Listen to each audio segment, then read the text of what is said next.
Please welcome Satan.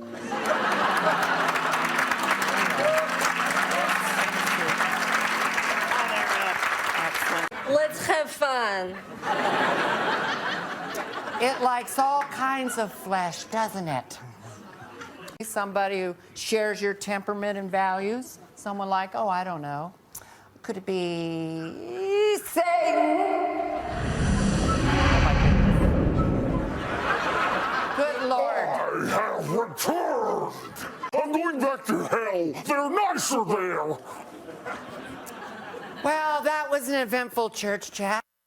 Welcome to Why and How Sin Must Be Universal. And it's time for another unbuckled, bumpy ride with your guide, the stark raving LEAN-atic himself. I'm Jim. Let's jump right in again.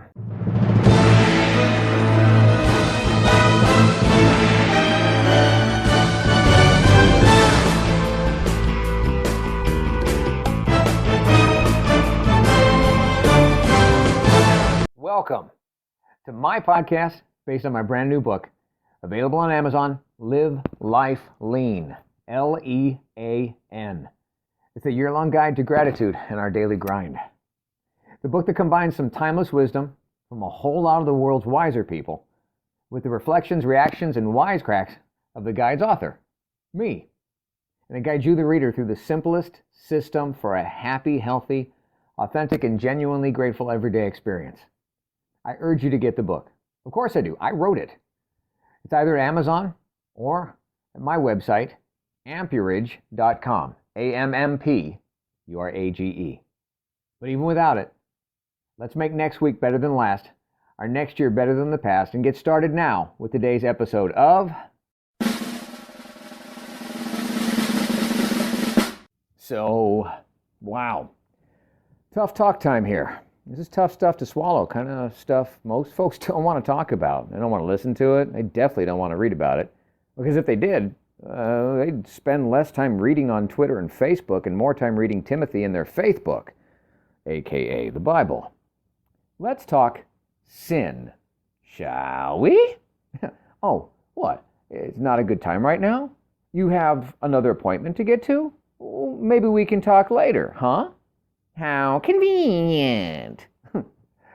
Thank you, church lady. Okay, down to it. Sin. Listen, if I'd said sex, your ears might not be the only thing about you that perked up. If I said gossip and secret lies, you might lean in a little closer. If I said never before seen video of your neighbors in unbelievable positions, your eyes might grow wide. But you know, I never said positions of what.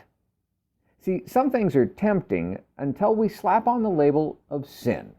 And then the squirmy, uncomfortable discomfort begins. But what is sin? Why is there sin? And how are we? How am I? Or how are you? What are we supposed to do? Let me tell you about a little conversation I once had with my daughter. Actually, I had the conversation twice. Once with her in high school, and once in college. She asked me, Dad, why is being gay a sin? I explained the why the exact same way both times, in high school and with her in college. But by the time the college years rolled around, the wording of her question changed, even with the exact same answer. Okay, so before we go any further here, let's get some stuff out on the table, right here, right now, not waste anybody's time. Let's be honest. Maybe accurate, maybe inaccurate. That's not for me to plea one way or the other. But as a spiritual American, I'm a Christian, I gotta say, in this country, we all must remember that we are one nation indivisible. Some folks believe, like me, that under God is part of that. Some folks don't, and that's kind of actually what we're talking here. See, let's go back. My daughter's question was, why is gay a sin? And she didn't ask me why it's right or wrong, and if she had, I wouldn't have known the answer for that, outside of the context of sin. Because without moral and ethical standards of comparison, how do you, how do me, how do any of us define right or wrong? I'm not qualified to create that measuring stick. My brain's too tiny to know it all and to hold it all. Yours is probably too, being honest. But she asked me about why it was a sin. And the answer for that is actually a little easier. It comes down to two things. One, God said so. Two, because sin is universal and God doesn't play favorites. All right, let's go back to number one, because God said so. Well, this is the easier one. It's the only reason that anything should ever be called sinful, or the opposite, be called righteous, is because of God's existence. If we, if you, if me, if I, if anyone doesn't believe and receive God's existence, then why are they even worried about sin? Think about it. Okay, now reason number two, because God doesn't play favorites. All right, it's kind of like that sign we've all seen or the t-shirt that says, rule number one, I'm always right. Rule number two, if I'm ever wrong, refer to rule number one.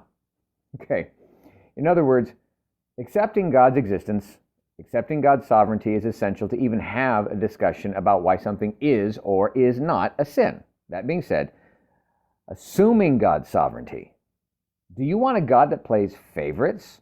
Hell, we don't even like it. We don't even want parents to play favorites with their children. So why would we submit? Why would we worship? Why would we pray to? Why would we love a God who played favorites and chose sides, saying, well, it's okay for this group of people to do these actions, but not that group. It's okay for one man or one woman to do something, and I'll just let it pass. But boy, oh boy, if I catch you doing it, whammo, bammo, you've been dammoed. Okay, so let's just accept that sin, it's got to be universal. No favorites, okay? No confusing misunderstandings. Either it's okay for everyone or it's okay for no one. Makes sense, doesn't it? Look at the Ten Commandments. You got 2 things that are shall do. You got 8 things that you shall not do. And they're universal. What would happen to our world, to our human race, if everyone was allowed to murder? Well, in the end, there'd be only one. It's a little Highlander reference there for you, okay? If everyone was allowed to commit adultery, if everyone is allowed to lie, steal, and cheat on everyone else, we'd have one big world where nobody would trust or be trustworthy. Nobody. Even the one about honoring your parents, which is one of those thou shall do things. Imagine if everyone in the world looked and saw that every child, every offspring in existence was freely dissing, disrespecting, disobeying, disrupting, even dissecting their parents with no consequences. Tell me, would you want to procreate? Knowing someday that that could be you on your own child's chopping block? Remember, for us humans, procreation is a choice. It's not an irresistible instinct. So where are we going with all this? Let's go back to my daughter's question about gay and sin. My answer was, well, God doesn't play favorites. So if anyone can do it, then everyone can do it. And what would happen to humans, to our world and the human race, if everyone did it? Chose to live life gay. Yeah, I know. It sucks. This conversation sucks. But I'm not God. And I'm damn glad of that, because I could never do that job. But I'm also damn glad he doesn't play favorites either. You know, because those commandments that I mentioned earlier, those 10 ones, the ones I earlier referenced, I've broken at least 8, maybe 9 out of the 10. And they were commandments. Hell, the gay question ain't even on the board there. So yeah, I thank God that there's no favorites. That you are not more favorite of his than I am, and I'm not more favorite of his than you are. There are no favorites, though there are the chosen.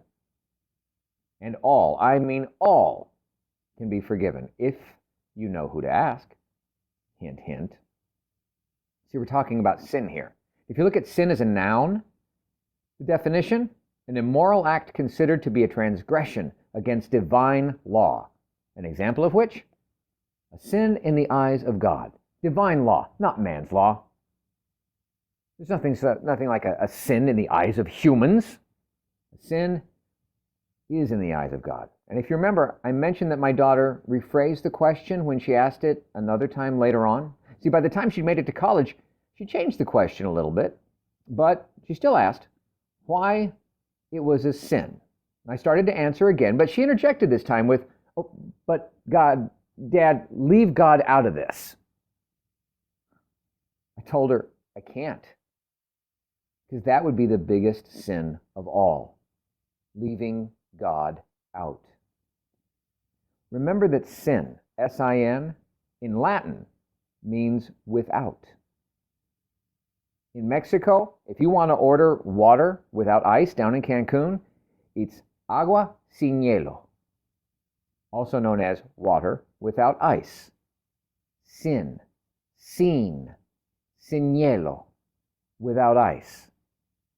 Sin is literally without.